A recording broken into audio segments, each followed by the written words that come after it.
നിങ്ങൾ തന്നെ ഒന്ന് ശ്രദ്ധിച്ചു നോക്ക്. ജഗനും വീണ്ടും സ്റ്റേജിലേക്ക് നോക്കി. റാമ്പിലൂടെ നടന്നു വന്ന മോഡലുകളുടെ വസ്ത്രങ്ങളിലേക്ക് നീലിമയുടെ കണ്ണുകളും പതിഞ്ഞു. കാണാൻ ഭംഗിയൊക്കെയുണ്ട്, അവളും പറഞ്ഞു. പക്ഷെ ഭംഗി മാത്രം മതിയോ? ജഗൻ നെറ്റി ചുളിച്ചു. എന്താ ഉദ്ദേശിക്കുന്നത് നീ? ആ ഡിസൈനുകളെ അടിസ്ഥാനമായ രൂപം നോക്ക് നിങ്ങൾ, അവൾ വിശദീകരിക്കാൻ തുടങ്ങി. ഇത് പഴയ ട്രെൻഡിങ്ങുള്ള ഡിസൈനുകളാണ് എടുത്തിരിക്കുന്നത് മുഴുവനും. അതിൽ കുറച്ച് എംബ്രോയ്ഡറികളും ചേർത്തു. ചില അലങ്കാര വർക്കുകളും കൂടി ചെയ്തു. നിറങ്ങളും മാറ്റി. അങ്ങനെ കാണുന്നവർക്ക് പുതിയ ഡിസൈനാണെന്ന് തോന്നുന്ന രീതിയിൽ അത് അവതരിപ്പിക്കുകയും ചെയ്തു. ജഗൻ വീണ്ടും ശ്രദ്ധയോടെ നോക്കി. നീലിമ പറഞ്ഞതുപോലെ ചില സാമ്യങ്ങൾ അവനും കാണാൻ തുടങ്ങി. അവൾ തുടർന്നു. ഒരു നല്ല ഡിസൈനർ പഴയതിൽ നിന്ന് പ്രചോദനമെടുക്കും, പക്ഷെ അതിന് അതേപടി മിനുക്കി അവതരിപ്പിക്കില്ല. അതിൽ സ്വന്തം ചിന്തയും സ്വന്തം വ്യക്തിത്വവും അവർ ചേർക്കുകയും ചെയ്യും. അവളുടെ കണ്ണുകളിൽ ആത്മവിശ്വാസം നിറഞ്ഞു. ഇവിടെ അതാണ് എനിക്ക് കുറവായി തോന്നുന്നത്. ഒരു നിമിഷം നിർത്തിയ ശേഷം അവൾ വീണ്ടും സ്റ്റേജിലേക്ക് നോക്കി. ഡ്രസ്സ് മനോഹരമാണ്, പക്ഷെ അതിനൊരു ആത്മാവില്ലാത്തതുപോലെ. ആ വാക്കുകൾ കേട്ടപ്പോൾ ജഗനൊന്നും പറയാതെ അവളെ നോക്കി. ഇത്ര നേരം അവളൊരു സാധാരണ ബോട്ടിക് ഉടമയായിട്ട് അവൻ കണ്ടിരുന്നേ. പക്ഷെ ഇപ്പോൾ ഒരു യഥാർത്ഥ ഡിസൈനറുടെ കണ്ണുകളിലൂടെ അവൾ ആ വേദിയെ വിലയിരുത്തുന്നതെന്നും അവന് മനസ്സിലായി. ഒരു ഡ്രസ്സ് തുന്നിക്കൊടുത്തതുകൊണ്ട് നിനക്ക് എല്ലാ ഡിസൈനുകളെയും കുറിച്ച് അറിയാമെന്നാണോ നീ കരുതുന്നേ? ജഗൻ ചോദ്യം കേട്ടിട്ടും നീലിമയുടെ മുഖത്ത് യാതൊരു മാറ്റവും ഉണ്ടായില്ല. അവൾ പതിയെ അവനെ ഉറ്റുനോക്കി. ഇവിടെ നോക്ക് ജഗൻ സർ. ശാന്തമായിരുന്നെങ്കിലും ഓരോ വാക്കിനും ഭാരമുണ്ടായിരുന്നു അവളുടെ. അവർ ചെയ്യുന്നത്രയും എനിക്ക് ചെയ്യാൻ കഴിയില്ലായിരിക്കാം, പക്ഷേ എനിക്കൊന്നും അറിയില്ല എന്ന് മാത്രം നിങ്ങൾ പറയരുത്. ഒരു നിമിഷം അവൾ കണ്ണുകൾ താഴ്ത്തി. ഈ ഫീൽഡിനോട് എനിക്ക് എത്ര ഇഷ്ടമായിരുന്നു അറിയാമോ നിങ്ങൾക്ക്? അവളുടെ ശബ്ദം ചെറുതായി ഇടറി. പഠനം പാതിവയിൽ നിർത്തണമെന്ന് എനിക്കൊരിക്കലും ആഗ്രഹമേ ഉണ്ടായിരുന്നില്ല. ജഗൻ മിണ്ടാതെ അവൾ പറയുന്നതെല്ലാം കേട്ടുനിന്നു. പക്ഷെ ചുണ്ടിൽ ഒരു കയ്പേറിയ പുഞ്ചിരി ആ നിമിഷം വിരിഞ്ഞു അവളുടെ. ഞാൻ പഠിക്കേണ്ടത് കോളേജിലല്ലെന്നാണ് ചിലരും തീരുമാനിച്ചത്. പകരം മറ്റൊരു പാഠമാണ് എന്നെ അവർ പഠിപ്പിച്ചതും. അവളുടെ കണ്ണുകളിൽ പഴയ ഓർമ്മകളുടെ നീൽ തെളിഞ്ഞു. കുടുംബം എങ്ങനെ നോക്കണം, ഭർത്താവിൻ്റെ ഇഷ്ടത്തിനനുസരിച്ച് എങ്ങനെ ഭാര്യമാർ ജീവിക്കണം, അമ്മായിമ്മയെയും അമ്മായിപ്പനെയും എങ്ങനെ സന്തോഷിപ്പിക്കണം, സ്വന്തം ആഗ്രഹങ്ങൾ എങ്ങനെ മറക്കണം, അതായിരുന്നു എന്നെ അവർ എൻ്റെ വീട്ടുകാർ പഠിപ്പിച്ച പഠനം. ജഗൻ്റെ നെഞ്ചിലൂടെ ഒരു വിങ്ങൽ കടന്നുപോയി ആ നിമിഷം. ഞാനും വിചാരിച്ചു. നീലിമ ദൂരേക്ക് നോക്കിക്കൊണ്ട് പറഞ്ഞു. ഇതായിരിക്കും എൻ്റെ വിധിയെന്നും. എൻ്റെ എല്ലാ സ്വപ്നങ്ങളും ഒരിക്കൽ നടക്കില്ലെന്ന് വിശ്വസിച്ചവളാണ് ഇത്രയും വർഷം ഞാൻ ജീവിച്ചത് തന്നെ.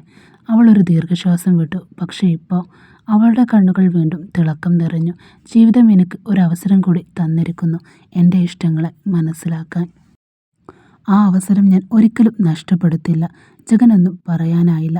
അവളുടെ സ്വപ്നങ്ങൾ, അവൾക്കുള്ള ആത്മാർത്ഥത അവനെ നിശബ്ദനാക്കി. അവൻ്റെ മനസ്സിൽ അറിയാതെ ഒരു ചിന്ത ഉദിച്ചു. ഇനിയെങ്കിലും ഇവിടെ സ്വപ്നങ്ങളിലേക്കുള്ള രാത്രികൾ ഇവൾക്ക് ആരംഭിക്കണം. അപ്പോഴായിരുന്നു ഹാളിൻ്റെ മറുവശത്ത് നിന്ന് ഒരു വലിയ ശബ്ദകോലാഹലം ഉയർന്നത്. ഫ്ലാഷ് ലൈറ്റുകൾ തുടരെ തുടരെ മിന്നിത്തുടങ്ങി. സർ ഒരു മിനിറ്റ്.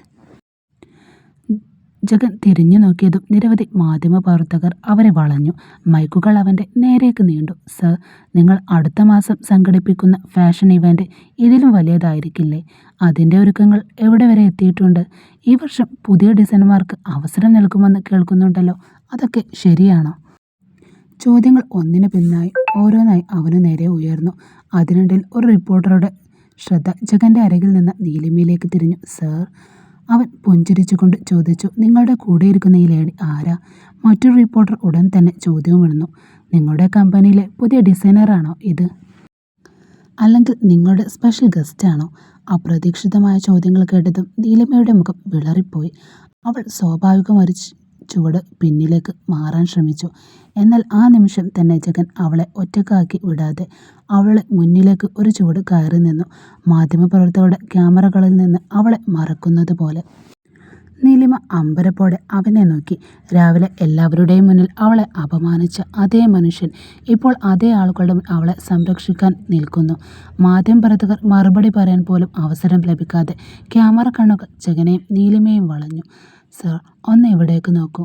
മാഡം, ഒരു സ്മൈൽ പ്ലീസ്. ഫ്ലാഷുകൾ തുടരെ തുടരെ മിന്നി. ഒന്നും മനസ്സിലാകാതെ നിന്ന നീലിമയുടെ കണ്ണുകൾ നിറഞ്ഞൊഴുകി. അവൾക്ക് ആ നിമിഷം അവിടെ നിന്ന് ഓടിപ്പോകണമെന്നായിരുന്നു തോന്നിയത്. അത് മനസ്സിലാക്കിയ ജഗൻ അവളുടെ കൈ ദൃഢമായി പിടിച്ചു. വാ, അത്രമാത്രം പറഞ്ഞ് ആ പിടിയിൽ നിർബന്ധമല്ല, സംരക്ഷണമായിരുന്നു. തിരിഞ്ഞു നോക്കാതെ അവൻ വേഗത്തിൽ അവളെയും കൂട്ടി ആ തിരക്കിൽ നിന്ന് പുറത്തേക്ക് നടന്നു. കുറച്ചുനേരം ക്യാമറകൾ ഇരുവരെയും പിന്നാലെ വന്നെങ്കിലും അടുത്ത ഷോയിലെ മോഡലുകളെ ചുറ്റിപ്പറ്റി തിരക്കിലേക്ക് വീണ്ടും മാധ്യമപ്രവർത്തകർ നീങ്ങി. പുറത്തെത്തിയപ്പോൾ മാത്രമാണ് നീലിമയ്ക്ക് ശ്വാസം നേരെ വീണത്. ഇരുവരും ഒന്നും സംസാരിക്കാതെ കാറിൽ കയറി. യാത്ര മുഴുവൻ നിശബ്ദമായിരുന്നു. ആ നിശബ്ദത അസ്വസ്ഥമാക്കിയതേയില്ല, മറിച്ച് ഇരുവരുടെയും മനസ്സിൽ പറഞ്ഞറിയിക്കാനാത്ത ഒരു ശാന്തത നിറച്ചു. ജഗൻ ഇടയ്ക്കിടെ റിവ്യർ മിററിൽ നീലിമയെ നോക്കി. ജാലകത്തിന് പുറത്തേക്ക് നോക്കിയിരുന്ന അവൾ എന്തൊക്കെയോ ആലോചിച്ചിരിക്കുകയായിരുന്നു അവന് മനസ്സിലായി. ഇത്രയും ദിവസമായി അവനെക്കുറിച്ച് മനസ്സിൽ കെട്ടിപ്പൊക്കിയ വെറുപ്പിൻ്റെ മതിലിൽ നിന്ന് ആദ്യത്തെ വിള്ളൽ വീണതുപോലെ അവൾക്ക് തോന്നി. കാർ അവളെ ബോട്ടിക്കിന് മുന്നിൽ വന്ന് നിന്നു. നീലിമ പതിയെ ഇറങ്ങി. ഡോർ അടച്ച ശേഷം ഒരു നിമിഷം അവൾ തിരിഞ്ഞു നോക്കി. ജഗനും അവളെ തന്നെ നോക്കിയിരിക്കുകയാണ് കാറിൽ. വാക്കുകളൊന്നും ഉണ്ടായിരുന്നില്ല രണ്ടുപേർക്കും പരസ്പരം പറയാൻ. പക്ഷെ ആ കണ്ണുകളിൽ ഒരു മാപ്പപേക്ഷയും ഒരു പുതിയ തുടക്കത്തിൻ്റെ സൂചനയും ഉണ്ടായിരുന്നു. ചെറുതായി തലയാട്ടിയ നീലിമ അവൻ്റെ മുഖത്തേക്ക് നോക്കി അകത്തേക്ക് നടന്നു.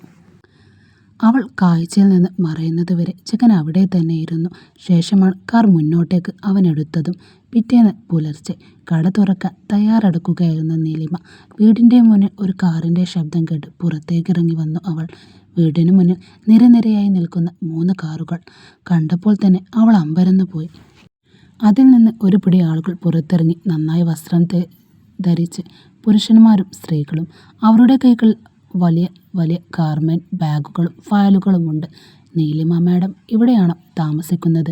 അവരിൽ ഒരാൾ വിനയത്തോടെ അവൾ മുഖത്തേക്ക് നോക്കി ചോദിച്ചു.